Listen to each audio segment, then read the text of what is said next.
एक शादीशुदा औरत होती है, उसके 6 महीने के बच्चे को कुछ हो जाता है, उसकी तबीयत ठीक नहीं होती है, डॉक्टर से दवाई दिलवाती है फिर भी ठीक नहीं होती, तो आस पड़ोस के लोग बोलते हैं कि एक सत्संग हो रहा है, वहाँ एक बाबा है, उनके पास लेकर जाओ तो तुम्हारा बच्चा ठीक हो जाएगा।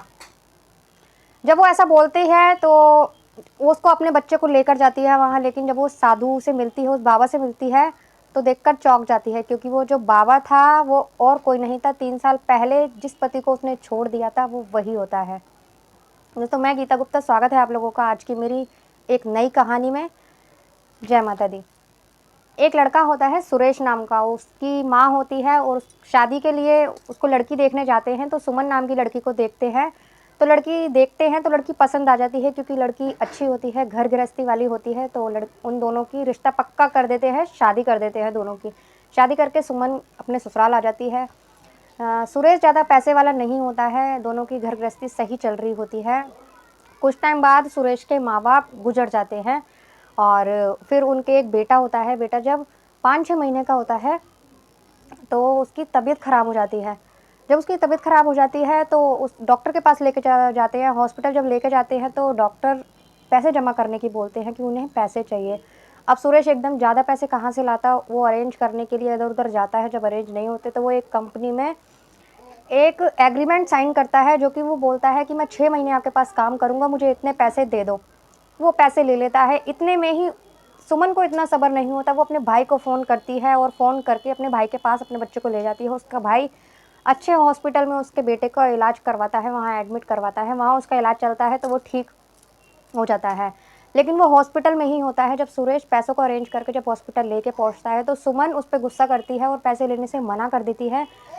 और जब उसे वहाँ से डिस्चार्ज करते हैं तो वो सुरेश के संग जाने की बजाय अपने भाई के यहाँ चली जाती है, अपने घर।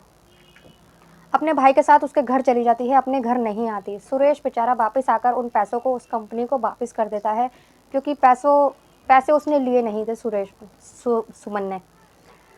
तो जब वो वापस कर देता है और आकर अपनी वही नौकरी रोज की करने लगता है, कुछ दिन बाद उसको अपने बीवी बच्चों की याद आती है, तो वो दोबारा से जाता है सुमन के पास, उसके हाथ पैर जोड़ता है, लेकिन वो नहीं आती, वो साफ साफ मना कर देती है।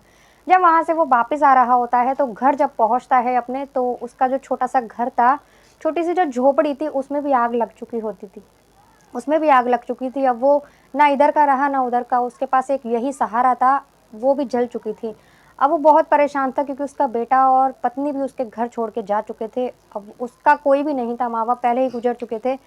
तो वो फैसला करता है कि जब उसका घर भी जल जाता है, पत्नी और बच्चा भी छोड़ के चला जाता है, तो वो इस संसार से मुंह मोड़ने का फैसला कर लेता है और वो भगवान की शरण में जाने का फैसला कर लेता है। वो साधु बनने का फैसला करता है। वो वहाँ से चला जाता है, अपना घर वर सब छोड़ के चला जाता है, क्योंकि उसके घर में तो आग लग चुकी थी। वहाँ से चला जाता है। इधर उसके भाई की शादी हो जाती है। सुमन के भाई की जब शादी हो जाती है तो उसकी जब भाभी आ जाती है, तो उसे सुमन का वहाँ रहना अच्छा नहीं लगता। वो सुमन से चिढ़ने लगती है, उसको ताने मारने लगती है। तो जब सुमन ये सब सहन कर रही होती है तो उसे अच्छा नहीं लगता। फिर उसे अपने पति की याद आती है और वो सोचती है कि मुझे अपने पति के पास फ़ोन करना चाहिए और उनके पास वापस चले जाना चाहिए। लेकिन वो फ़ोन करती है अपने पति के पास, उसका फ़ोन स्विच ऑफ जाता है, क्योंकि उसने अपना नंबर बंद कर लिया था, इसीलिए उसका नंबर भी नहीं मिलता। जब वो फिर वहाँ आती है जहाँ उसका घर था सुरेश का, वो वहाँ आती है, वहाँ सबसे पूछती है, तो वहाँ सब लोग बोलते हैं कि सुरेश को गए हुए तो 3 साल हो चुके हैं, उसके घर में आग लग गई थी, तब से वो यहाँ ही नहीं रहता और हमें पता भी नहीं वो कहाँ रहता है। तो उसके पास कोई चारा नहीं था, क्योंकि उसने अपने भाई का भी घर छोड़ दिया था और इधर भी सुरेश चला गया था। तो वो एक किराए पे कमरा लेती है, अपने बच्चे के साथ वहाँ रहने लगती है और एक रेडी लगाती है, फल फ्रूट बेचने लगती है, मूंगफली वगैरह ये सब बेचने लगती है वो, और अपने ज़िंदगी ऐसे ही चला रही होती है। तो एक बार उसके बच्चे की तबीयत दोबारा ख़राब हो जाती है और उसको नज़र टाइप कुछ लग जाती है, जो बच्चा ठीक नहीं होता, किसी के झपटे में आ जाता है उसका बच्चा। तब पड़ोसी जो होते हैं उसको बोलते हैं कि ऐसे ऐसे एक आश्रम है, बाहर से बहुत ही ज्ञानी बाबा आए हुए हैं और उनके पास अपने बच्चे को लेकर जाओ तो वो ठीक हो जाएगा। तो वो ऐसा ही करती है। वो जब उस आश्रम में जाती है तो जो बाहर से आए होते हैं, जो साधु वगैरह आए होते हैं, उन्हीं के ही गुरु होते हैं वो, जिसके पास सुरेश गया होता है, जो उसके गुरु होते हैं, वो आपस में एक दूसरे को जानते हैं। तो सुरेश भी अपने गुरु के साथ वहाँ आया होता है आश्रम में। जब वो अपने बेटे को लेकर वहाँ जाती है तो वो दूर से देखती है सुरेश को, तो पहचान जाती है। जब वो पहचान जाती है तो अपने बेटे को नीचे उतारती है, क्योंकि जब अपने उसके बेटे को छोड़कर गया था तो वो छोटा सा था, लेकिन अब वो 5 साल का हो चुका था उसका बेटा। तो उसको छोड़ती है और उससे कहती है वो देखो तुम्हारे पापा खड़े हैं। तो वो उसका बेटा जब उसके पास जाता है, क्योंकि उसने संसार से मुंह मोड़ लिया था, इसीलिए बच्चे को नहीं देखता वो, ना ही कोई जवाब देता। ऐसे ही बच्चा उसको बार बार बोलता है, नहीं बोलता वो। तो लेकिन जो उसके गुरु होते हैं वो सब देख रहे होते हैं। फिर वो उसकी पत्नी भी आती है, सुमन आती है वहाँ, उससे बात करने की कोशिश करती है, लेकिन सुरेश तब भी कोई किसी भी चीज़ का जवाब नहीं देता। तो उसके गुरु जो होते हैं वो कहते हैं सुरेश से कि तेरी पत्नी आई है और तू उससे बात क्यों नहीं कर रहा। तो वो कहता है कि गुरुजी मैंने सब छोड़ दिया है और मुझे इन सब से कोई फ़र्क नहीं पड़ता।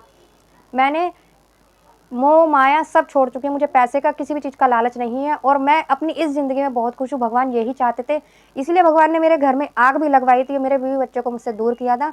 अब मैं अपनी ज़िंदगी में वापस लौटकर नहीं जाना चाहता।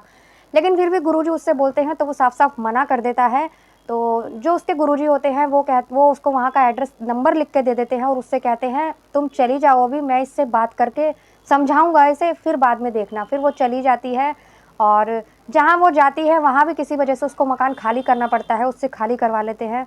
तो फिर सुमन भी वहीं आश्रम में ही रहने लगती है। गुरुजी बहुत समझाते हैं सुरेश को, तो वो फैसला करता है कि मैं अपने बच्चे की देखभाल करूँगा, अपने बच्चे को पालूँगा, बड़ा करूँगा, पढ़ाऊँगा, लिखाऊँगा, लेकिन अपनी पत्नी से कोई वास्ता नहीं रखूँगा। मतलब पत्नी के साथ मेरे ऐसे-वैसे कोई संबंध नहीं रहेंगे, मैं अपने बेटे की परवरिश करूँगा, उसे पढ़ाऊँगा, लिखाऊँगा। तो ऐसा ही करता है, वो भी नौकरी करने लग जाती है और दोनों मियाँ-बीवी मिलके बच्चे को पालते हैं, लेकिन उसका पत्नी से कोई भी ऐसा रिश्ता नहीं होता है। उसका बेटा बड़ा हो जाता है, एक ऑफ़िसर बनता है, तो लेकिन उसने अपनी पत्नी को बिल्कुल ही छोड़ दिया था। तो दोस्तों आज की कहानी यहीं पे ख़त्म हुई। सुरेश का अपनी ज़िंदगी से मुँह मोड़ लिया था उसने और वो साधु बन चुका था।